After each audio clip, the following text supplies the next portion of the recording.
Yeah, I bought this boat at an auction, and I just thought, we'd take a quick ride. I don't know how to drive it. I hired somebody. He doesn't know how to drive it either. So, all right. So do you want to like?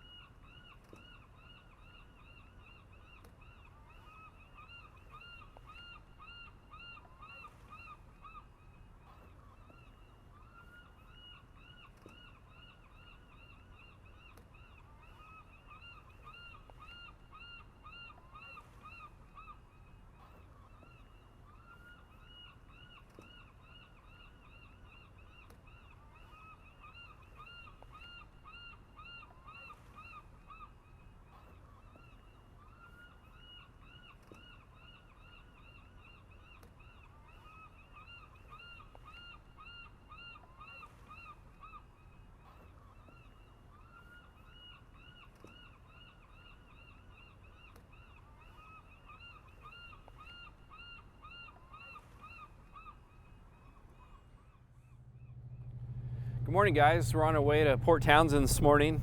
Finally, we got some rain. Man, it's been a great summer, but we've had forest fires from Canada and from Eastern Washington, and the smoke's been pretty bad. So, and the reason why we're on our way to Port Townsend is we're on our way to meet State Senator Kevin Wege. He's a fireman. He's also running for Lands Commissioner. So I think you're gonna like the show. This is episode 2, so stay tuned. Hey Kevin, thanks for meeting us today. Yeah, thank you for coming over. You just got off shift at your station. Where is it you work as a firefighter? I work for Clown 3, which covers the city of Sequim and the surrounding area, about like 150 square miles, most of eastern Clown County, and I've been there since 2001. And then did 2 years in Sunnyside over in Eastern Washington before that as a career firefighter. Nice. And so right now you're a state senator. Correct. And you represent the Port Townsend district, or? Port Townsend, the whole North Olympic Peninsula, and then the upper half of Grace Harbor. Geographically wise, we're a very large legislative district. Mm-hmm. And of course, we're thankful for the rain today. Yeah. We've been walking in the rain here in Port Townsend and talking about your career as a firefighter and the things you want to do. But I think the members really want to hear. They see the smoke. Uh-huh. They know the environment is changing. They know that, and they understand that there's a lot of forest smoke in the air right now. And how do we manage that? Is there an answer for that? Yeah, I think that would be one of my goals. I've done 17 years in the legislature, which has been fantastic. Been a union career firefighter for my whole working career. And during my time in the legislature, I've always been on the Natural Resource Committee, regardless of where I was at. And during the time have seen and worked on an increase in forest fires and seen the detrimental effects of that. People's houses burning up, their ranches burning up, their land. People, regardless of where you live in this state, you're affected by the smoke that comes down, and I think we can do more to limit that and try to decrease all of the negative effects of forest fires. Any good firefighter knows the safest and most cost-effective and efficient way to put out a fire is to never let it get started. And for forest fires, the best way to do that is to decrease the fuel load, decrease the amount of stuff that's out there to burn through a robust but sustainable forest harvest. I think will have a great impact. This also affects the school systems because there's funding that is like we lease land and then we have a revenue source for education. Yeah, so the way it works is whether they're getting money from leases or timber harvest. About when DNR sells a plot of land for the harvest, they retain the land, but they sell off the harvest. About 25% of those funds go back to DNR to do management. And I think that money needs to be better prioritized on fire. Hillary Franz, the current DNR commissioner, has done a good job on the aerial stuff. She's been more aggressive there. but I think there's a lot more work to be done and really prioritizing that money. And then the other 75% goes into the trust, and the trust is used for school construction. So when a school district is ready to build and they pass a bond, the state match for that school construction, and every school district has some degree of state match. It's a complicated formula on kind of where you're at. That comes out of that trust, and the more money that's in that trust, the more money is available for school construction, and also from that 25% available for forest fires. That's why a robust harvest can generate both those things for school construction and to be putting out money to be putting out forest fires and be ready to be put out forest fires. This helps the logging industry maybe to have like a rebirth, or maybe absolutely. the industry in itself. Yeah, I mean the district I represent, the 24th Legislative District, Olympic Peninsula, has unfortunately a lot of generational poverty, and a lot of that's caused from a decrease in timber harvest, where we haven't seen a lot of positive outcomes for that. A lot of them are negative. So, I'm not going to stand here and say that I'm going to be able to solve the generational poverty. That's a very hard chain to break, but we can put more people back to work and keep the mills. Like there's a mill here in Port Townsend that has to, in order to operate, it has like 300 union jobs there, has to have a continuous logs coming in and make sure we save those jobs and hopefully create some new ones as well. So there is a potential for a rebirth. Now, I'm not like saying we're going to clear cut the whole state, because 53% of Washington's forests are already off limits. Right. We just need to stop that from getting bigger and keep a sustainable harvest going on that'll decrease fires, create some jobs, and give more money for school construction. There you go. See? Right on.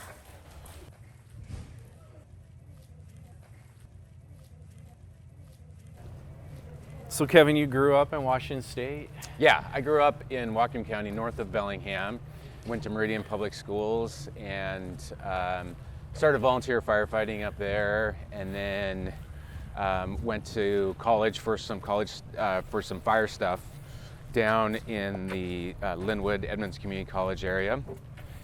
Moved to Seattle, met my wife, who's from Seattle, and then did some firefighting in the Mill Creek area, went to paramedic school, and then got hired in Sunnyside there, between Yakima and the Tri-Cities in 1999 was my first career job, and worked there for a couple years, and then we wanted to get back to Western Washington. So, and getting hired as a firefighter is a complicated and pain in the ass process.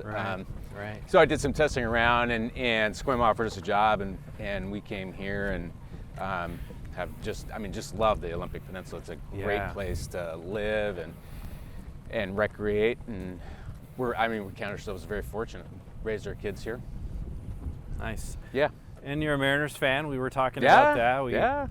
They're white hot right now. Right now, when we're filming, they are actually in first place. Yes, all by themselves. They made the playoffs last year. I got to go to that game last year. Oh, did you really? Yeah, it was the longest game I've ever sat through. But it was a roller coaster ride, and of course, we all know how that ended up. But look where we're at now, and we have another shot. So, what are your thoughts on the labor movement? It's really important. Of course, we're a labor union, a construction union, and you're working in the legislature, and we have a lot of issues that we're dealing with. Yeah. So I'm a union member myself, International Association of Firefighters. Proud, and it's something I value. I think in the labor movement, not everybody recognizes like your union's the one putting food on your table and a roof over your head. I certainly do. And we look at ourselves like as a firefighter here in this state compared to some firefighters in other states. Like we do really well here and are very fortunate, and that's because of our union. It's not because local governments are sacrificing without the union movement. So big on labor, and I recognize that. My wife's was a public school teacher for many years. She's in admin now, but she agrees. She sees the value on that front. as well. And my time in the legislature, I have a very solid labor voting record, and am proud to be able to support labor and value a lot of the stuff that they do. They, unions just really make people's lives better and offer that security, and I think often we get in a place where we take that for granted, and I try to remind people of that and try not to let that happen. But it is just so important. DNR, Department of Natural Resources, what I'm running for is for the vast majority are already union, but I want to see some growth on the fire side and make sure that those are union members that are doing that. And like we talked about earlier, right, with hopefully the increase in school construction, making sure that those are going to to union jobs. Union jobs build schools, and they build them good. Can we do a deeper dive into what carbon taxes are going to look like in Washington State? Yeah. So right now, I think DNR has their carbon credit program on hold. I have concerns about it. So selling carbon credits, that's where you take like a plot of forest land and you say it's going to sequester carbon, so we won't harvest it, let it sequester carbon, and then polluters can buy credits on that. The problem with it is if you take that plot of land and just walk away from it and sell carbon credits, you create no jobs, and it's about 10 cents on the dollar compared to harvest. So you take a mill like that one down there that has 300 union jobs working in it, they don't get the supply of logs, and there's already other state regulations where that mill's probably not going to be able to operate by like 2035 unless we change stuff. So yeah, I have concerns. Plus, then there's not the money to manage that forest. So again, we're walking away from more land that's going to be susceptible to fire in the future. That's a lot of jobs. Yeah, it is. Pulp and paper mills usually are fairly labor intensive. Right. And it's hard to build new ones. Right. Sawmills are less labor intensive. It's easier to build new ones. Both of them need a steady stream of logs to come in order to operate. Yeah, and that could affect this community in a not a good way, Yeah. right? Yeah. Yeah. Wow. I mean, the labor movement knows, like, Right. those jobs support this entire community. Like, Right. manufacturing jobs are at the top, and it allows restaurants to stay open, people to fund their schools. All of the things that we enjoy about a city are come down from, manufacturing jobs like those. Right. What kind of music do you listen to?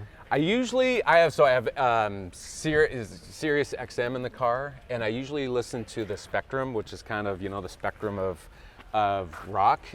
Where we currently live in rural Port Angeles, there's no cell phone reception. Right. Sirius doesn't work out there typically, so I listen to a Canadian rock station out of Victoria because we're Right. 20, 25 miles from Right. Victoria, which is a lot of fun. It's fun to always be listening to what they have going on up there. But what I really find interesting is you listen to their news and you get their opinion on what is happening in this country or this state, and it's fascinating to listen to. I get a kick out of it. Yeah. Kevin, you've been in government for 18 years, and now you've decided to come over and jump over to the land commissioner. What? Are you crazy? What? No, I'm just kidding. Yeah. It's great. Like I said earlier, we really appreciate all your hard work you've done in the legislature. But you know what? It sounds like this is really important to you, and you really want to make change, and you want to see Washington State thrive. So, I guess the question is, why do you want to do this? Right.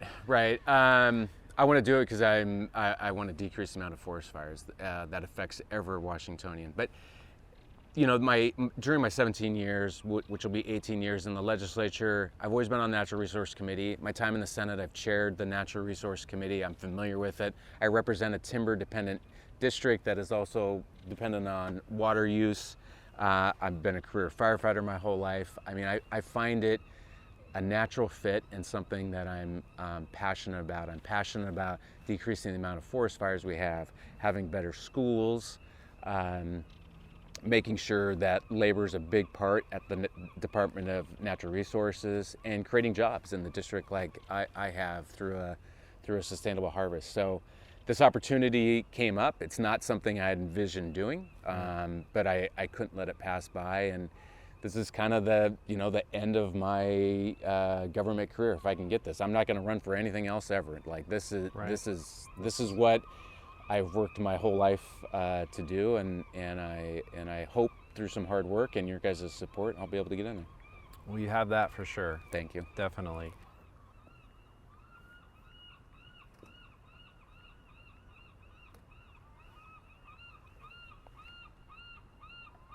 Okay, you're recording now. Me. All right. Should I start off like I did last time? Welcome our, hey guys, good morning. We're headed over to Port Townsend today. Whatever feels natural. Okay.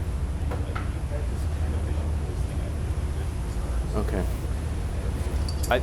There's one guy I follow, and he's just very hey, good morning. He doesn't say a lot where we're going. He just gives little details until he gets there, because it keeps you capped. I don't know. I don't know how to do this. I'm just winging it. So let's Say that maybe it came pretty natural last. Okay.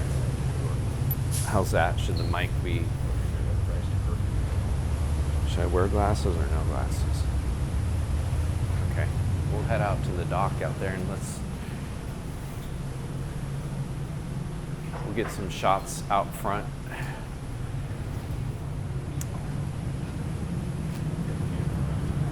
I think what I'm going to do is I'm going to go welcome. Should I say anything about we're back or the second episode, or just You could also just say, don't even say anything? I think the whole, like you say, Right. I think what I'm going to do is address the forest fire stuff, what's been going on with the rain today.